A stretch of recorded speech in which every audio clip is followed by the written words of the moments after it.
today we'll continue the vector series and we'll discuss about triangle law of vector addition. So we have to add two vectors. We need to use the laws of vector addition. One of those laws is triangle law. So how can we use triangle law? So first of all, let's get clear about directions. So in the previous lecture, I employed the system of geographical directions for denoting the directions of vectors, because it was like a very preparatory class, and we do not need to delve into a much more complex directional system. And for now, for today's class, we would upgrade our directional system and we would denote directions with the help of angles with respect to axis. And as more and more we progress through our lectures, we would keep on upgrading our direction system, and we would end up having a much better direction system as we are about to end the series. So let's see what triangle law states. So say there are two vectors in space. Say this is a vector, and say there's another vector, b vector. Now if I want to add these two vectors, so I can employ triangle law as the law for adding these two vectors. There's another law known as parallelogram law, but we'll discuss only triangle law in this lecture. So how can we add these two vectors? So triangle law states that like in physics we have the freedom to pick and place vectors as long as we are dealing with particles. So I can pick up and place this vector so anywhere I want. So triangle law states that if I want to add a vector and b vector, I need to pick any one of the vectors and place its tail at the head of the other vector. And now the resultant vector, the vector which we get from adding these two vectors, would simply be the vector joining the tail of a vector with the head of b vector. So basically this is the way we will denote the resultant vector. So this would be the resultant vector. The resultant vector has been denoted with blue. So this is a vector plus b vector. Now you would wonder that what if I had not picked up b, and what if I had picked up a? So even then you would get the same result. Say if you would have picked a vector instead of b vector, say a vector is this one and b vector is this one, right? So even if you had picked a vector and shifted it, you would have got the same exact same result. So the resultant vector would turn out to be this one. See, you get the same result. This is a vector and b vector. So this is how we add vectors. So what we did was something which we did graphically. Now we would also need something like which we can calculate, like say if I want to calculate the magnitude and I need to calculate the angles it make. So we would further delve into that discussion. So now say I have I've got the vector diagram of a vector plus b vector. Now vector addition is commutative, which means a vector plus b vector is same as b vector plus a vector. Now say if I want to calculate the magnitude of a vector plus b vector, we would simply use like very simple trigonometry to add these two vectors. Say that the angle theta, the angle made by b vector with a vector is actually theta. Let me expand the drawing. Let me draw it in a much bigger manner. Say that this is a vector and say this happens to be b vector, and the angle between a vector and b vector is theta. Now the resultant vector would obviously be the vector joining these 2 points. Say the resultant vector is now denoted with this red vector. this is A vector plus B vector. Now uh, if I need to calculate the magnitude, this diagram is quite much complex to calculate the magnitude of A vector plus B vector. So we know that the length of the vector actually can be used for scaling its magnitude. So with the help of triangle law itself, I can say that B vector is made up of these two vectors.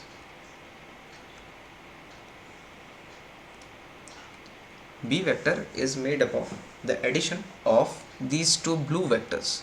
Say this vector is C vector and this vector is D vector. Now whenever we write say a vector is D vector, and for now for this lecture, if I am writing it as D, I refer to its magnitude. So D actually refers to D, the magnitude of D vector.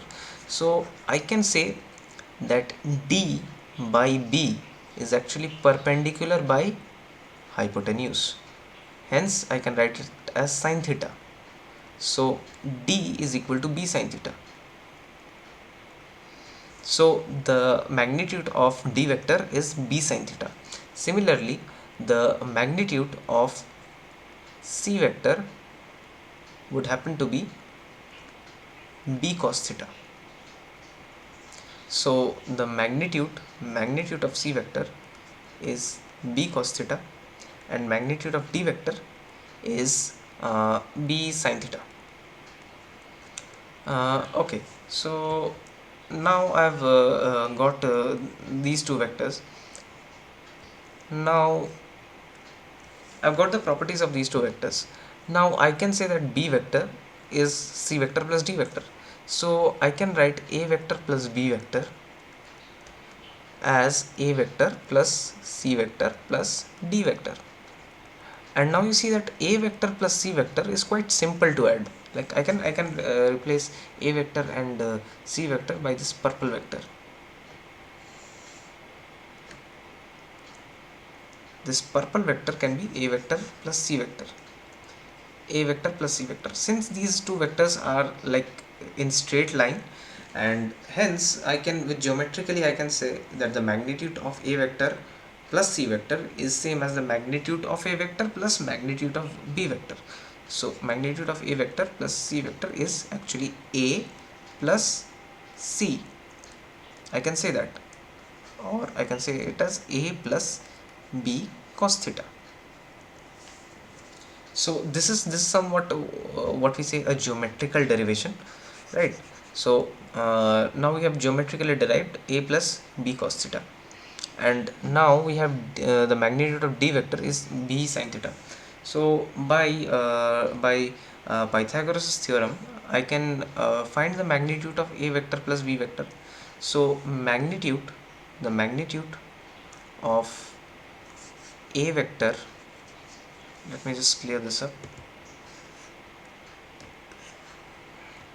The magnitude of A vector plus B vector, the magnitude of A vector plus B vector could be square root of the perpendicular plus square root of the perpendicular square plus the base square. Or I can expand this, I can instead write as the A plus B cos theta whole square and B sin theta whole square. So this is what we are coming into a geometrical derivation of this addition property. So now I can state that this would happen to be A square plus B square cos square theta plus 2AB cos theta plus B square sin square theta. Now if I happen to take B square common from these two terms, I can write them as I can shift it and bring it here, B square plus cos square theta within brackets. Now you see sin square plus cos square theta will always be 1, so I can cancel this out as 1.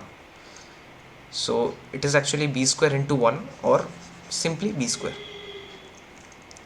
So there we have the formula of magnitude, which is a square plus 2, or a square plus b square plus 2ab cos theta.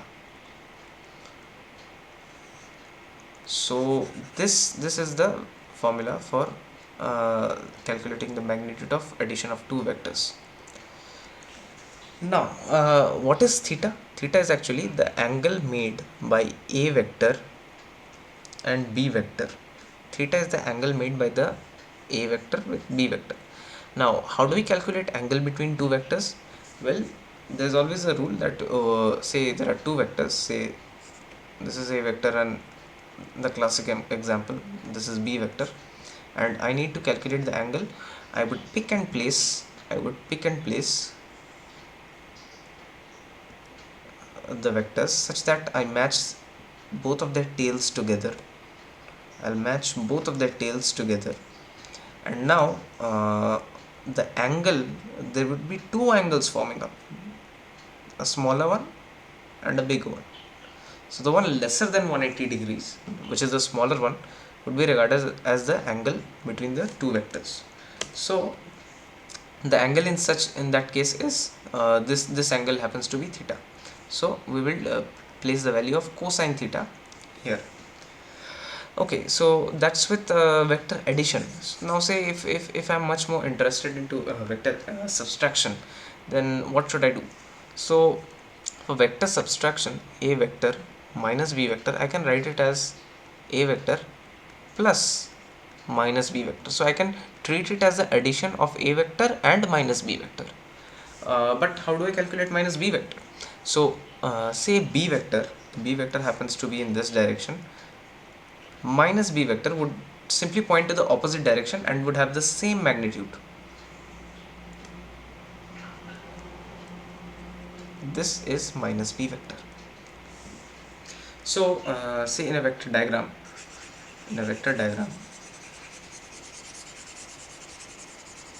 say this is a vector and this is b vector,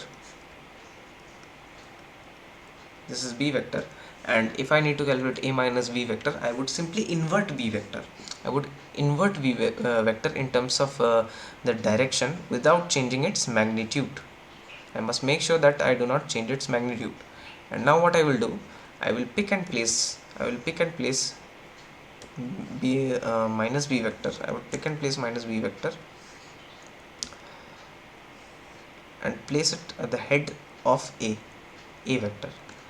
Now I can simply join these two vectors. And get the resultant vector. So this vector would be a vector minus b vector. So what about the magnitude of this a vector minus b vector? Well, we can geometrically derive it in the similar manner, like we can split b vector in this manner.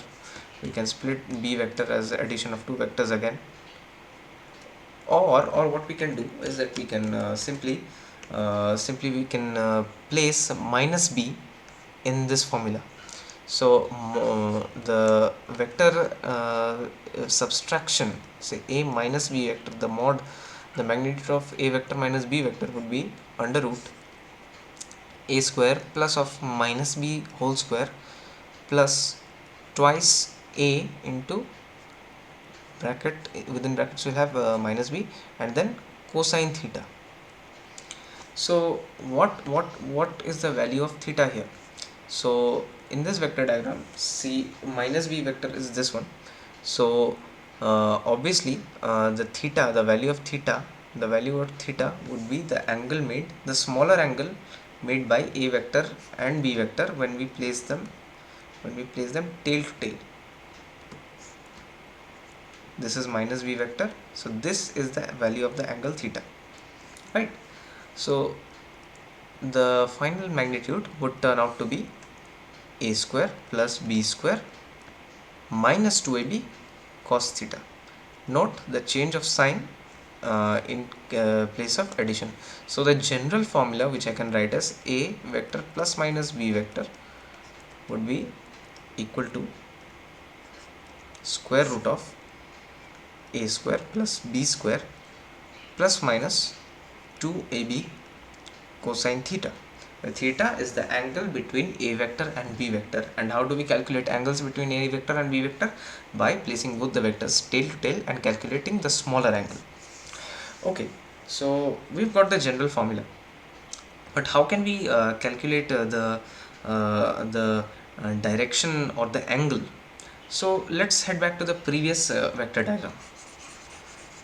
So in the general vector diagram which we used for deriving our results, see, this was a vector and this was b vector, and b vector comprised of the addition of these two vectors.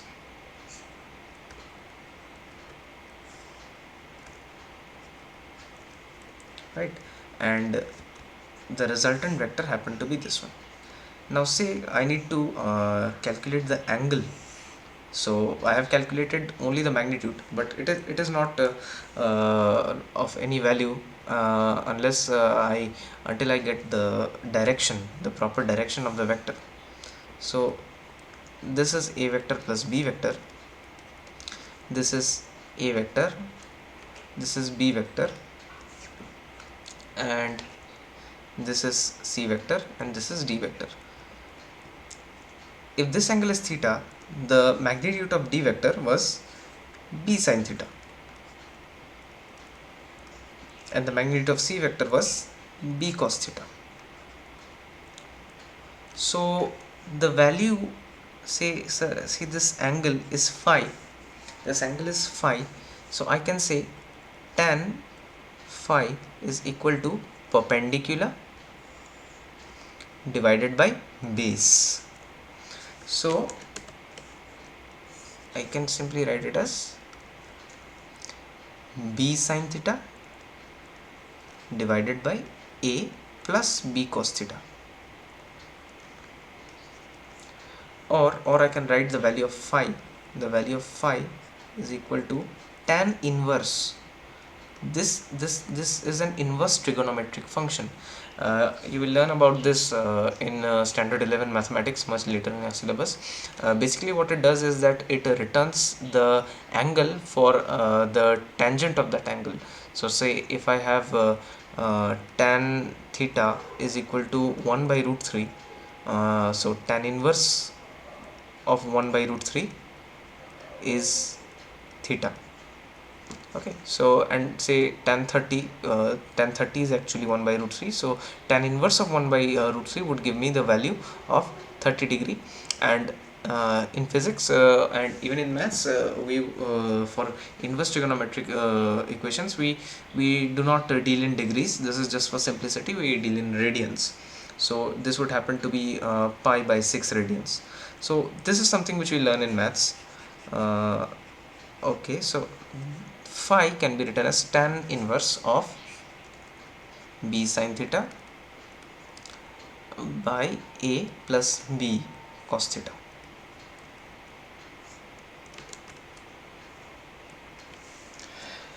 So in this manner we can calculate the angle made by the resultant vector with one of the vectors, and the angle made by the resultant vector with the other vector. So it is much easier. We just need to pick and place this vector. So if you pick and place this vector, and if I place it in this manner, say if I have picked and placed this vector here, so this would be the angle which would happen to be theta minus phi, and theta would already be given, so you can easily calculate theta minus phi. So there you go, we have learnt about triangle law, we have learnt about adding vectors, subtracting vectors using triangle laws, and we have learnt calculating the magnitude, and we can also calculate the angles and use it to denote the directions. Like I can say that the angle of the resultant vector would be phi radians, just phi radians with respect to x-axis in the first quadrant.